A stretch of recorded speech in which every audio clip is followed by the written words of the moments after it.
ఈ exam anxiety వల్ల మీరు ఎగ్జామ్ హాల్లో ఆన్సర్స్ మర్చిపోతున్నారా? అయితే ఈ వీడియోలో మీకు సొల్యూషన్ చెప్పబోతున్నాను. మీకు ఎప్పుడైనా ఇలా జరిగిందా? మీరు కొన్ని వారాల నుంచి రాత్రి పోలు కష్టపడి చదివి బాగా ఆన్సర్స్ నేర్చుకుని ఉంటారు, కానీ ఎగ్జామ్ హాల్లో ఆన్సర్స్ మర్చిపోతారు. మీరు కష్టపడి బాగా ప్రాక్టీస్ చేసిన ఆన్సర్స్ ఎగ్జామ్ హాల్లో ఎందుకు గుర్తుకురావు? ఇది మెమరీ ప్రాబ్లం వల్ల కాదు, ఎగ్జామ్ యాంగ్జైటీ వల్ల జరుగుతుంది. దీన్ని మీరు కొన్ని సింపుల్ టిప్స్ తో కంట్రోల్ చేయొచ్చు. మీరు రాబోయే ఎగ్జామ్ లో ఆన్సర్స్ మర్చిపోకుండా అన్ని క్వశ్చన్స్ కి ఆన్సర్స్ ఈజీగా ఎలా రాయాలో చెప్తా. ఈ ఎగ్జామ్ యాంగ్జైటీ కి సొల్యూషన్ గా powerful preparation techniques, mind relaxation acts చెప్పబోతున్నాను. మిస్ అవ్వకుండా లైక్ చేసి వీడియోని ఎండ్ వరకు చూడండి. What is exam anxiety? Students కి ఎగ్జామ్ కి ముందు స్ట్రెస్, ఫియర్, నర్వస్ వల్ల ఈ ఎగ్జామ్ యాంగ్జైటీ ఫీలింగ్ వస్తుంది. ఎగ్జామ్ బాగా రాయాలి అని ఎక్కువ ప్రెషర్ పెరిగిపోవడం వల్ల మైండ్, బాడీ నెగిటివ్ గా రియాక్ట్ అవుతాయి. స్టూడెంట్స్ బాగా చదివినా కూడా సరిగ్గా థింక్ చేయలేరు. బాడీ రెస్ట్లెస్ గా ఉన్నట్టు ఉంటుంది, హ్యాండ్ షేక్ అవుతున్నట్టుగా ఫీల్ అవుతారు. స్ట్రెస్ ఎక్కువైపోవడం వల్ల బ్రెయిన్ స్మూత్ గా వర్క్ అవునప్పుడు ఇలా జరుగుతుంది. బ్రెయిన్ లో ఫియర్ ఓవర్లోడ్ అవ్వడం వల్ల ఆన్సర్స్ గుర్తుకు వచ్చినట్టు ఉంటుంది, కానీ ఫుల్ ఆన్సర్స్ గుర్తుకు రాదు. సింపుల్ గా చెప్పాలంటే ఎగ్జామ్ ఫియర్ వల్ల కాన్ఫిడెన్స్ తగ్గిపోయి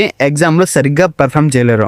వై ఇట్ హ్యాపెన్స్? మీకు తెలుసా ఎగ్జామ్ యాంగ్జైటీ ఏ కారణం లేకుండా రాదు అని? కొన్ని మేజర్ కారణాల వల్ల ట్రిగర్ అవుతుంది. ఇందులో మొదటిది హై ఎక్స్పెక్టేషన్స్. చాలా మంది స్టూడెంట్స్ వాళ్ళకి వాళ్ళే హై గోల్స్ పెట్టుకుంటారు. ఎలా అంటే 100 మార్క్స్ కి 100 మార్క్స్ తెచ్చుకోవాలని, లేదా స్కూల్లో టీచర్స్, ఇంట్లో పేరెంట్స్ స్టూడెంట్స్ నుంచి ఎక్కువ మార్క్స్ ఎక్స్పెక్ట్ చేస్తారు. ఇలా ఎక్స్పెక్టేషన్స్ సెట్ చేసుకోవడం వల్ల స్టూడెంట్స్ కన్స్టెంట్ గా ఆ హై ఎక్స్పెక్టెన్స్ రీచ్ అవడానికి ప్రెజర్ ఫీల్ అవుతారు. ఆ ప్రెజరే ఫియర్ ని క్రియేట్ చేస్తుంది. సెకండ్ కారణం ఎగ్జామ్ కి ఎలాంటి స్ట్రాటజీ లేకపోవడం. కొంతమంది స్టూడెంట్స్ బాగా కష్టపడి ప్రిపేర్ అవుతారు, కానీ ఎగ్జామ్ ఎలా అటెంప్ట్ చేయాలి అని ప్లాన్ చేయరు. వీళ్ళు టైం మేనేజ్మెంట్ ఎలా చేయాలి, రైటింగ్ స్పీడ్ ఎలా ఇంప్రూవ్ చేసుకోవాలి, లేదా ఆన్సరింగ్ టెక్నిక్స్ ని ప్రాక్టీస్ చేయరు. ఇవేవి ప్రాక్టీస్ చేయకుండా క్వశ్చన్ పేపర్ చూస్తే కన్ఫ్యూజింగ్ గా, భయంగా ఉంటుంది. ఆన్సర్స్ బాగా తెలిసినా కూడా సరైన స్ట్రాటజీ లేకపోతే కాన్ఫిడెన్స్ పోతుంది. థర్డ్ కారణం గతంలో జరిగిన బ్యాడ్ ఎక్స్పీరియన్సెస్. ఒక స్టూడెంట్ ఇంతకు ముందు ఎగ్జామ్ ఫెయిల్ అయినా, లేదా ప్రీవియస్ ఎగ్జామ్ లో పెర్ఫార్మెన్స్ బాగాలేకపోయినా ఆ జరిగిన బ్యాడ్ ఎక్స్పీరియన్స్ గుర్తుకు రావడం. బ్రెయిన్ ప్రతి ఎగ్జామ్ స్టార్ట్ అయ్యే ముందు ఆ ఎక్స్పీరియన్స్ ని గుర్తు తెచ్చుకోవడం వల్ల యాంగ్జైటీ పెరిగిపోతుంది. So high expectations, poor exam strategy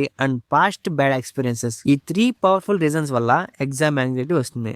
symptoms of exam anxiety. Exam anxiety mental గా, ఫిజికల్ గా ఎఫెక్ట్ చేస్తుంది. సిమ్టమ్స్ చాలా రకాలుగా ఉంటాయి. ఫిజికల్ గా స్టూడెంట్స్ స్టమక్ ప్రాబ్లమ్స్, నాసియా, లేదా ఫ్రీక్వెంట్ గా హెడ్ ఏక్స్, ఇంకా నెక్, షోల్డర్స్ లో మజిల్ టెన్షన్ ఫీల్ అవుతారు. కొంతమందికి అయితే ఎగ్జామ్ కి ముందు నైట్ నిద్ర పట్టదు, దీంతో టైర్డ్ గా ఉంటారు, సరిగ్గా ఫోకస్ కూడా చేయలేరు. మెంటల్ గా అయితే ఎక్కువగా ఓవర్ థింకింగ్ చేయడం, స్టూడెంట్స్ కంటిన్యూస్ గా ఎగ్జామ్ ఫెయిల్ అయినట్టు, ఆన్సర్స్ మర్చిపోయినట్టు అంతా నెగిటివ్ గా ఊహించుకుంటారు. ఇలా students continuous negative imagination, negative thoughts వల్ల కాన్సన్ట్రేషన్ చేయడం కష్టమవుతుంది. ఎంతలా అంటే సింపుల్ క్వశ్చన్స్ కూడా కన్ఫ్యూజింగ్ గా అనిపిస్తుంది. కొంతమంది స్టూడెంట్స్ మూడ్ స్వింగ్స్ కూడా ఎక్స్పీరియన్స్ చేస్తారు. ఏ రీజన్స్ లేకుండా ఇరిటేటింగ్ గా, ఫ్రస్ట్రేటెడ్ గా ఫీల్ అవుతారు. దీంతో కాన్ఫిడెన్స్ పోతుంది. బిహేవియరల్ సింప్టమ్స్ కూడా కామన్ గా ఉంటాయి. స్టూడెంట్స్ ఇప్పుడు ఇంట్రెస్ట్ లేదు, మళ్ళీ చదువుతా అని కొన్ని సబ్జెక్ట్స్ రివైజ్ కూడా చేయరు. ఎగ్జామ్ లో పదే పదే ఆన్సర్ ని డబుల్ చెక్ చేస్తారు. ఇంకా గోర్లు కొరకడం, తల గోక్కోవడం, ఉక్కిరి బిక్కిరి అవ్వడం లాంటి బిహేవియర్ కూడా ఉంటుంది. ఈ సింప్టమ్స్ ని ముందుగానే గుర్తించడం చాలా ఇంపార్టెంట్. ఎందుకంటే ఎగ్జామ్ యాంగ్జైటీ స్టూడెంట్స్ పర్ఫార్మెన్స్ ని తగ్గించక ముందే అలర్ట్ అయ్యి ఎగ్జామ్ యాంగ్జైటీని కంట్రోల్ చేయగలుగుతారు. Mind relaxation hacks. ఎగ్జామ్ యాంగ్జైటీని కంట్రోల్ చేయడానికి ప్రిపరేషన్ తో పాటు మైండ్ ని ప్రశాంతంగా ఉంచడం కూడా నేర్చుకోవాలి. ఎప్పుడైతే మైండ్ కామ్ గా ఉంటుందో అప్పుడు ఫోకస్ బాగా చేయొచ్చు, ఇంకా ఇన్ఫర్మేషన్ ని బాగా గుర్తుపెట్టుకోవచ్చు. డీప్ బ్రీతింగ్ ఒక పవర్ఫుల్ హ్యాక్ అని చెప్పొచ్చు. స్లో అండ్ డీప్ బ్రీతింగ్ చేస్తే స్ట్రెస్ హార్మోన్స్ తగ్గుతాయి. హార్ట్ బీట్ ని స్లో అవ్వడమే కాకుండా మైండ్ ప్రశాంతంగా ఉంటుంది. స్టూడెంట్స్ ఈ కౌంటింగ్ బ్రీత్ ట్రై చేయండి. 4 సెకండ్స్ ఇన్హేల్ చేసి 4 సెకండ్స్ హోల్డ్ చేసి 6 సెకండ్స్ ఎక్సేల్ చేయండి. ఇంకొక హెల్ప్ఫుల్ టెక్నిక్ విజువలైజేషన్. మిమ్మల్ని మీరు కాన్ఫిడెంట్ గా ఎగ్జామ్ రాస్తున్నట్లు, క్వశ్చన్స్ కి ఆన్సర్స్ కరెక్ట్ గా రాస్తున్నట్లు, కామ్ గా ఫీల్ అవుతున్నట్లు ఇమాజిన్ చేసుకోండి. ఇలా చేస్తే బ్రెయిన్ ప్రెజర్ సిచ్యువేషన్ ని పాజిటివ్ గా హ్యాండిల్ చేస్తుంది. షార్ట్ మైండ్ఫుల్నెస్ బ్రేక్స్ కూడా హెల్ప్ అవుతాయి. ఈవెన్ 5 to 10 minutes సైలెంట్ గా కూర్చున్నా, సాఫ్ట్ మ్యూజిక్ విన్నా, లేదా సరౌండింగ్స్ పైన ఫోకస్ చేసినా మైండ్ రీఫ్రెష్ అవుతుంది. ఇంకొక method progressive muscle relaxation. Hands tight గా క్లోజ్ చేసి ఫ్యూ సెకండ్స్ తర్వాత రిలీజ్ చేయండి. ఇలా షోల్డర్స్, నెక్స్ కూడా చేయొచ్చు. ఇలా చేస్తే ఫిజికల్ టెన్షన్ రిలీజ్ అవుతుంది. ఫిజికల్ టెన్షన్ తగ్గడం వల్ల మెంటల్ స్ట్రెస్ కూడా రెడ్యూస్ అవుతుంది. లాస్ట్లీ, మీరు వరి అవుతున్న విషయాలు నోట్బుక్ లో రాయండి. ఇలా చేస్తే ఓవర్ థింకింగ్ ని అవాయిడ్ చేయొచ్చు. ఈ మెథడ్ వల్ల నెగిటివ్ థాట్స్ మళ్ళీ బ్రెయిన్ లో రావు. రెగ్యులర్ గా ఈ హ్యాక్స్ ఫాలో చేస్తే మైండ్ స్టడీగా ఉంటుంది, యాంగ్జైటీ తగ్గుతుంది, ఎగ్జామ్ లో పెర్ఫార్మెన్స్ ఇంప్రూవ్ అవుతుంది. Lifestyle changes to reduce exam anxiety. ఇందులో మొదటిది regular sleep. Exam anxiety reduce చేయడంలో balance lifestyle major role play చేస్తుంది. Regular sleep most important. Students ఎవరైతే బాగా నిద్రపోతారో వాళ్ళు ఎక్కువ అలర్ట్ గా, ఫోకస్డ్ గా ఇన్ఫర్మేషన్ ని బాగా రీకాల్ చేయగలుగుతారు. లేట్ నైట్ క్రాంపింగ్ ని అవాయిడ్ చేసి కన్సిస్టెంట్ గా స్లీప్ షెడ్యూల్ ని మెయింటైన్ చేస్తే బ్రెయిన్ యాక్టివ్ గా ఉంటుంది. Second the healthy nutrition. Balanced diet కూడా స్ట్రెస్ తగ్గించడానికి హెల్ప్ అవుతుంది. Fruits, vegetables, proteins, whole grains తింటే ఎనర్జీ స్టడీగా ఉంటుంది. ఎక్కువ caffeine, junk food, sugary snacks avoid చేయండి, ఎందుకంటే ఇవన్నీ నెర్వస్నెస్, రెస్ట్లెస్ ఫీల్ అయ్యేలా చేస్తాయి. థర్డ్ ఇది physical activity. Walking, stretching, yoga, light workouts లాంటి సింపుల్ ఎక్సర్సైజ్ చేస్తే ఎండోర్ఫిన్స్ రిలీజ్ అవుతుంది. దీంతో నేచురల్ గా స్ట్రెస్ తగ్గుతుంది. Even daily 20 to 30 minutes walk చేస్తే మైండ్ కామ్ అవుతుంది, కాన్సన్ట్రేషన్ ఇంప్రూవ్ అవుతుంది. ఫోర్త్ ఇది స్క్రీన్ టైం కంట్రోల్. పడుకునే ముందు ఫోన్, సోషల్ మీడియా ఎక్కువగా యూజ్ చేయకండి. మెంటల్ స్టిమ్యులేషన్ పెరిగిపోతుంది, స్లీప్ డిస్టర్బ్ అవుతుంది, యాంగ్జైటీ కూడా ఇంక్రీజ్ అవుతుంది. లాస్ట్ ఇది రొటీన్ మెయింటైన్ చేయడం. ఎప్పుడు స్టడీ చేయాలి, ఎప్పుడు రెస్ట్ తీసుకోవాలి అని ఒక టైం టేబుల్ ఫాలో అయితే పానిక్ అవాయిడ్ చేయొచ్చు. Sleep, diet, exercise, screen control, ఇంకా రొటీన్ ఇవన్నీ ఫాలో చేస్తే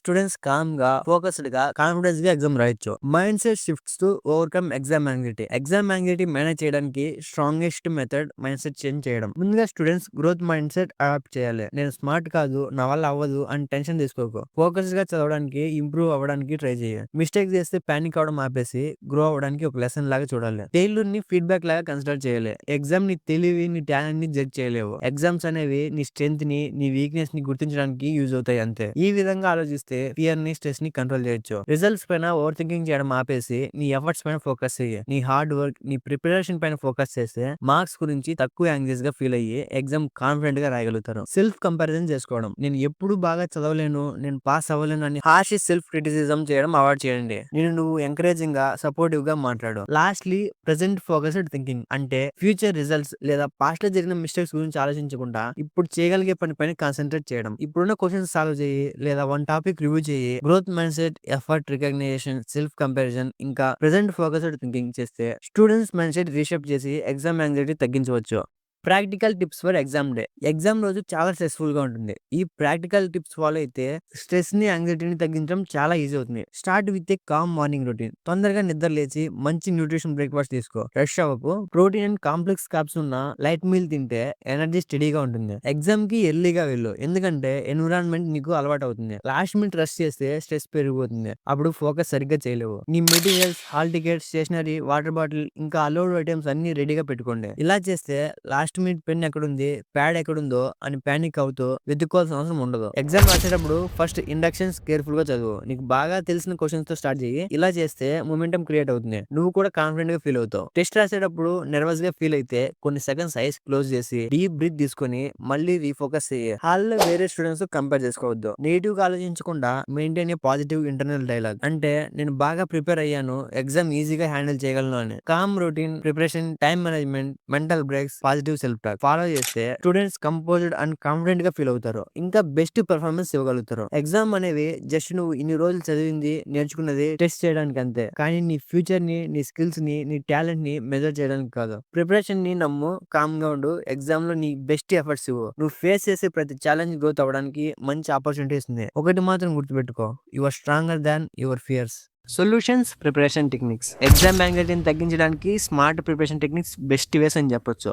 స్టూడెంట్స్ కష్టపడి చదవడానికి బదులుగా స్మార్ట్ గా చదవాలి. మీరు స్మార్ట్ స్టడీని ఒక క్లియర్ టైం టేబుల్ తో స్టార్ట్ చేయండి. All subject and all topics cover అయ్యేలా చంక్స్ గా డివైడ్ చేసి టైం టేబుల్ ప్లాన్ చేయండి. స్టడీ టైం ని షార్ట్ సెషన్ గా, అంటే 45 to 50 minutes చదవడానికి, 5 to 10 minutes బ్రేక్ తీసుకోవడానికి ఉండేలా ప్రిపేర్ చేయండి. ఇలా చేస్తే బ్రెయిన్ కి ఒక క్లారిటీ రావడంతో పాటు టైం వేస్ట్ చేయకుండా బాగా చదవగలరు. ఇంకో ఎఫెక్టివ్ స్ట్రాటజీ ఏంటంటే యాక్టివ్ లెర్నింగ్ మెథడ్ యూజ్ చేయడం. జస్ట్ చదవడం లేదా మెయిన్ పాయింట్స్ ని గుర్తు పెట్టుకోవడం కంటే స్టూడెంట్స్ ఓన్ గా నోట్స్ ప్రిపేర్ చేయొచ్చు, ఫ్లాష్ కార్డ్స్ తయారు చేయొచ్చు, లేదా కాన్సెప్ట్ ని ఫ్రెండ్ కి ఎక్స్ప్లెయిన్ చేయొచ్చు. ఇలా చేస్తే ఇన్ఫర్మేషన్ గుర్తు పెట్టుకోవడం ఈజీ అవుతుంది అండ్ కాన్ఫిడెన్స్ కూడా బూస్ట్ అవుతుంది. మన ఛానల్లో 50కి పైగా స్మార్ట్ స్టడీ ట్రిక్స్ చెప్పాను. స్టడీని స్ట్రెస్ లేకుండా చదవాలంటే ఒకసారి చెక్ చేయండి. Mark test and past papers practice చేయడం చాలా ఇంపార్టెంట్, ఎందుకంటే ఎగ్జామ్ కూడా సిమిలర్ గా ఉండడం వల్ల టైం మేనేజ్మెంట్ కి, ఇంకా వీక్ టాపిక్స్ ని ఐడెంటిటీ చేయడానికి హెల్ప్ అవుతుంది. ఇవి ఎంత ఎక్కువ ప్రాక్టీస్ చేస్తే ఎగ్జామ్ డే రోజు అంత తక్కువ యాంగ్జైటీ ఫీల్ అవుతారు. ఇంకో టెక్నిక్, ఈచ్ స్టడీ సెషన్ కి ఒక గోల్ సెట్ చేయడం. ఫర్ ఎగ్జాంపుల్, నేను ఈ రోజు మొత్తం బుక్ కంప్లీట్ చేసేయాలి అని ఆలోచించే బదులు ఒక చాప్టర్ లేదా 10 questions ఫినిష్ చేయాలి అని గోల్ సెట్ చేసుకో. స్మాల్ అచీవ్మెంట్స్ కాన్ఫిడెన్స్ పెంచడమే కాకుండా స్ట్రెస్ ని తగ్గిస్తాయి. Smart scheduling, active learning, practising test, ఇంకా గోల్ సెట్టింగ్ ప్రిపరేషన్ టెక్నిక్స్ ని కంబైన్ చేసి చదివితే స్టూడెంట్స్ చాలా కాన్ఫిడెంట్ గా ఫీల్ అవుతారు. కాన్ఫిడెంట్ గా ఫీల్ అయితే ఆటోమేటిక్ గా ఎగ్జామ్ స్ట్రెస్ తగ్గుతుంది.